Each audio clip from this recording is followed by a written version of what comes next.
नमस्कार दोस्तों, मैं हूं अमर और स्वागत है आप लोगों को मेरे यूट्यूब दोस्तों। आज का जो इन्फॉर्मेशन है बहुत ही इम्पोर्टेंट इन्फॉर्मेशन है, क्योंकि आप लोगों को पता ही होगा कि हमारे देश के प्रधानमंत्री नरेंद्र दामोदर दास मोदी गए थे यूएसए।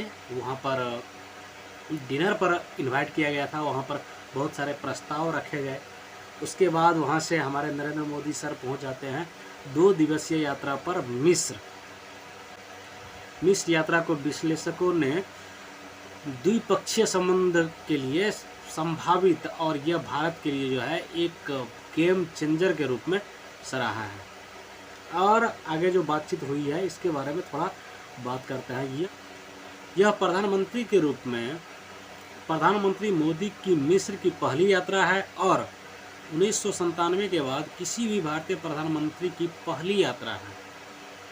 यह यात्रा मिस्र के राष्ट्रपति अब्देल फतह अल सीसी जो जनवरी में दिल्ली आए थे 74वें गणतंत्र दिवस के मुख्य अतिथि के रूप में दिल्ली में थे। भारत और मिस्र के बीच घनिष्ठ संबंध रहे हैं, क्योंकि वे 1961 के गुटनिरपेक्ष आंदोलन के संस्थापक सदस्य थे, जो 120 विकासशील देशों का एक वैश्विक मंच था जो प्रमुख शक्ति जुटों के गुटनिरपेक्षता के विश्वास करता था। मिस्र के राष्ट्रपति अल सीसी 3 बार भारत यात्रा कर चुके हैं और भारत के प्रधानमंत्री का ये जो है 1997 के बाद पहला यात्रा जो मिस्र का जो 2 दिवसीय यात्रा है वो हो रहा है।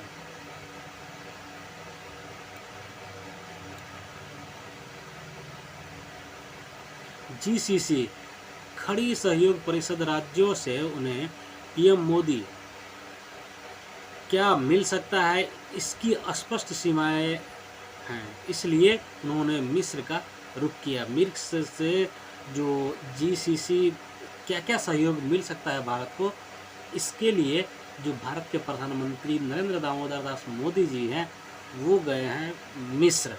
वहाँ पर 2 दिवसीय एक प्रकार से होता है ना कि परिभ्रमण करने के लिए। महीना में सबसे अधिक आबादी वाला देश मिस्र एक महत्वपूर्ण भू राजनीतिक महत्व रखता है, क्योंकि वैश्विक व्यापार का 12% सुएज नहर से होकर गुजरता है। 12% छोटा अमाउंट नहीं होता है। अगर विश्व व्यापार का अगर बात किया जाए तो 12% बहुत बड़ा अमाउंट होता है, और इतना अमाउंट का जो व्यापार जो होता है ना मिस्र के सुएज नहर से होकर गुजरता है। विशेषज्ञों का कहना है कि काहिरा भारत के लिए यूरोप और अफ्रीका दोनों के प्रमुख बाजारों का प्रवेश द्वार हो सकता है। मिस्र में चीन के बढ़ते प्रभाव से भारत भी चिंतित है। वर्तमान में मिस्र के साथ चीन का द्वितीय व्यापार 15 बिलियन अमेरिकी डॉलर का है, जो 2021-22 में भारत के 7 बिलियन अमेरिकी डॉलर से 2 गुना है। नवीनतम द्वितीय व्यापार 22 अप्रैल से जनवरी तक 5 बिलियन अमेरिकी डॉलर तक पहुंच गया है। और अगर ये बात किया जाए तो ये कोई 5 बिलियन डॉलर का कहने का मतलब जितना चाइना व्यापार करता है, चाइना जो है मिस्र से 15 बिलियन अमेरिकी डॉलर का व्यापार करता है, और वहीं पर भारत अभी उसका आधा ही है, यानी कि 7 बिलियन डॉलर और 5 बिलियन डॉलर तक पहुंचा है।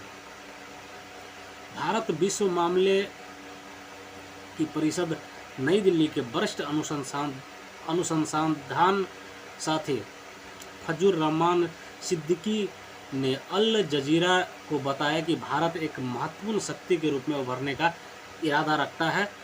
और वैश्विक दक्षिण सिद्दीकी ने कहा, मोदी के सत्ता में आने के बाद भारत ने अपनी विदेश नीतियों का विस्तार करने की कोशिश की है। भारत ने अफ्रीका महाद्वीप पर लगभग 20 नए मिशन खोले हैं। मिस्र ने पिछले कुछ वर्षों में फिलिस्तीन, इथियोपिया और कई अफ्रीकी देशों जैसे क्षेत्रीय मामलों में अपनी आवाज़ खो दी है। जिस तरह वह कहा करता था, उन्होंने अपनी चमक खो दी है और मिस्र अब महाद्वीप से परे देख रहा है और भारत भी ऐसा ही करता है।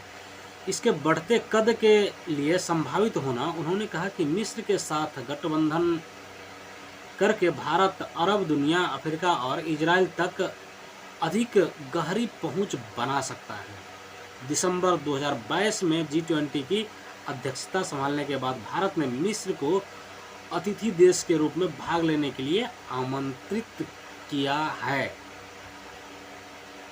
ये जो मिस्र के बारे में, जो मिस्र टॉपिक जो सोशल मीडिया पे ट्रेंड हो रहा है, ये रहा जो मिस्र का पूरा रिपोर्ट। ठीक है दोस्तों, ये भारत के लिए क्यों महत्वपूर्ण है, ये सारा कुछ आप लोगों को इस वीडियो में हम पढ़ के सुनाए, बताए।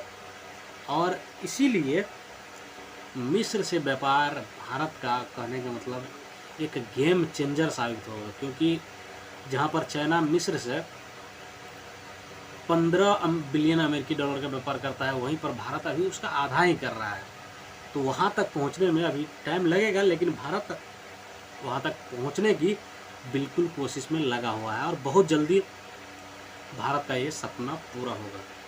तो दोस्तों, आप लोग बताइए कमेंट में भारत मिस्र की मित्रता के बारे में, कि अगर ये मित्रता आगे बढ़ती है तो कितना अच्छा रहेगा भारत के लिए और मिस्र के लिए भी। चलिए दोस्तों, आज का वीडियो यहीं पर ख़त्म करते हैं। मिलते हैं अगले वीडियो में, तब तक के लिए नमस्कार।